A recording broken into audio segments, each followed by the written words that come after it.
గణేశాయ నమః. శ్రీ సరస్వతి నమః. శ్రీ గురుభ్యో నమః. భక్తులారా, వ్యాసప్రోక్త మహాభారత ఇతిహాసం యథాతథంగా చెప్పుకున్నాం. ప్రతి శ్లోకం దాని అర్థం.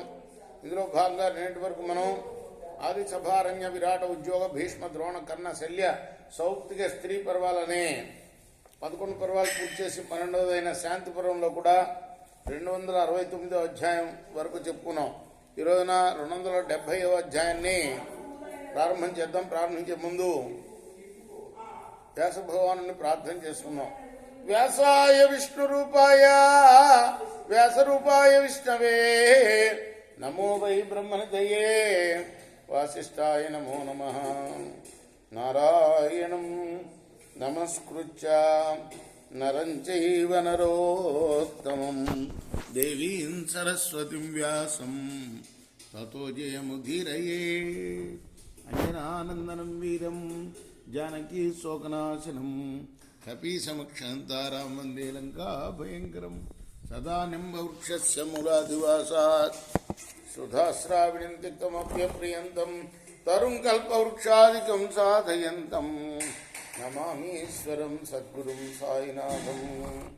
మద్గురు సాయినాథ్ మహారాజ్ కీ జై. కపిల ఉవాచ వేదా ప్రమాణం లోకానం న వేదా పృష్టతః కృతా తే బ్రహ్మణి వేదితవ్యే శబ్ద బ్రహ్మ పరంచేయత్. కపిల మహర్షి చెబుతున్నాడు, లోకాలన్నింటికీ వేదాలే ప్రమాణం, అంచేత వేదాలను అవహేళన చేయకూడదు. బ్రహ్మ రూపాలు 2గా ఉంటాయి, ఒకటి శబ్ద బ్రహ్మ, 2 పరబ్రహ్మ. శబ్ద బ్రహ్మ అంటేనే వేదాలమ్మా. శబ్ద బ్రహ్మణి నిష్ణాత పరం బ్రహ్మాది గచ్చతి శరీరమే తత్కురుతే యద్వేదే కురుతే తమం. కృత శుద్ధ శరీరో హి పాత్రం భవతి బ్రహ్మణః ఆనంచమత్ర బుద్ధ్యేదం కర్మణాం తద్బ్రవీమితే. శబ్దబ్రహ్మ విషయంలో నిష్ణాతుడైన వాడు పరబ్రహ్మను పొందుతాడు. అంటే వేదం బాగా వంట పెట్టించుకున్నవాడు వాడు పరబ్రహ్మను పొందుతాడు. తల్లిదండ్రులు వేదోక్తమైన గర్భాధార శరీరానికి వేదోక్తమైన సంస్కారం చేస్తున్నారు. అలా సంస్కరింపబడిన వాడు బ్రహ్మజ్ఞానానికి అర్హుడవుతాడు. ఇక అక్షయ సుఖరూపమైన మోక్షానికి కర్మ ఎలా కారణమవుతుందో చెప్తా విను. అనాగమం అనైతిష్యం ప్రత్యక్షం లోకసాక్షికం ధర్మ ఇచ్చేవయే యజ్ఞాన్ వితన్వంతి నిరాశిష.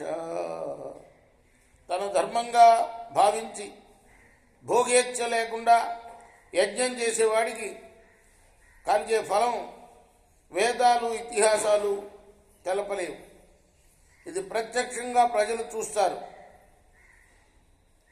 అంటే తన ధర్మాన్ని తను నివర్తించడమే యజ్ఞంతో సమానం అన్నమాట. ఉత్పన్న చాగినోపలుబ్ధ కృపాసూయ వివర్జిత ధనా నామేషపై వైపంధాతి దేశు ప్రతిపాదనం అనాశ్రిత పాపకర్మ కదాచిత్ కర్మయోగిన మనః సంకల్ప సంసిద్ధ విశుద్ధ జ్ఞాన నిశ్చయ.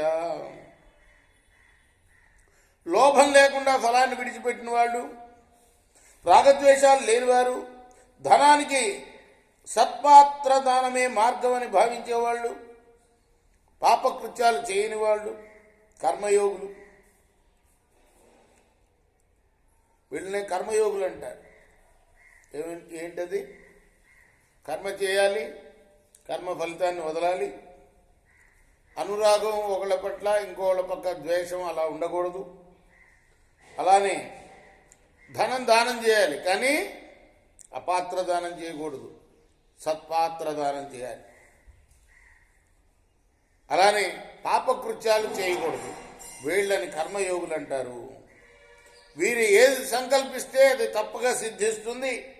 విశుద్ధ జ్ఞాన రూపమైన పరబ్రహ్మ విషయంలో వీరు దృఢ నిశ్చయంగా ఉంటారు. కృష్ణార్పణమస్తు.